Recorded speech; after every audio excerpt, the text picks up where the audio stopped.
बिस्मिल्लाहिर्रहमानिर्रहीम अस्सलाम वालेकुम कि ਜਿਹੜੇ ਨਵੇਂ ਦੋਸਤ YouTube ਤੇ ਚੈਨਲ ਬਣਾ ਕੇ ਕੰਮ ਕਰਨਾ ਦੇ ਖੁਆਇਸ਼ਮੰਦ ਨੇ ਉਹਨਾਂ ਵਾਸਤੇ ਰਹਿਨਮਾਈ ਦੇ ਸਕਾਂ। YouTube ਤੇ ਕੰਮ ਕਰਨੇ ਦੇ ਖੁਆਇਸ਼ਮੰਦ ਹੋ ਚੈਨਲ ਬਣਾ ਚੁੱਕੇ ਹੋ ਤੇ ਸਾਰਿਆਂ ਤੋਂ ਪਹਿਲੇ ਉਸ ਦੀ ਸੈਟਿੰਗਸ ਤੇ ਤਵੱਜੋ ਦਿਓ और उस तो बाद तुसी ये देखो उस ते क्या अपलोड करना चाहते हो, किस मौजू ते काम करना चाहते हो।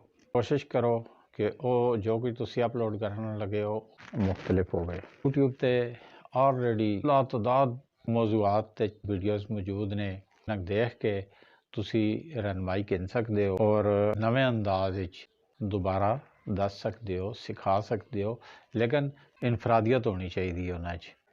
अगर तुसी वो पुरानियां चीज़ां चाह के फिर दोबारा उस तरह दसने की कोशिश करसो तो व्यूज़ का मसला हो सी। अगर चैनल चलाने के ख्वाहिशमंद हो तो यूट्यूब के उत्ते सिखाने वाले बहुत सारे चैनल मौजूद ने। पहले उन्होंने चैनल खोल के उत्थे देखो कि वो क्या सिखा रहे हैं।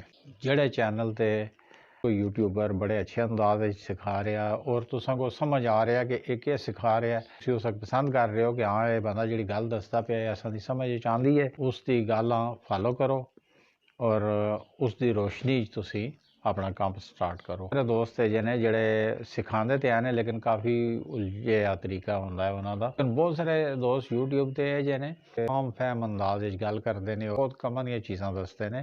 इस वास्ते यूट्यूब चैनल शुरू करने तो पहले बहुत ज़रूरी है कि तुसी यूट्यूब दे उत्ते आके यूट्यूब दियां इन्हां वीडियोज़ां देखो, सीखो कि चैनल किस तरह बनता है, उसकी सैटिंग्स किस तरह होंदियां ने, अपनी वीडियो किस तरह अपलोड कर रहा है, यूट्यूब शार्ट बनाने का तरीका क्या है, यूट्यूब शार्ट्स किस तरह अपलोड करना है, यूट्यूब कम्यूनिटी गाइडलाइन है वो क्या है, उससे अमल दरामद किस तरह करना है। सारा सर्च कर सकते हो यूट्यूब के उत्तों ही।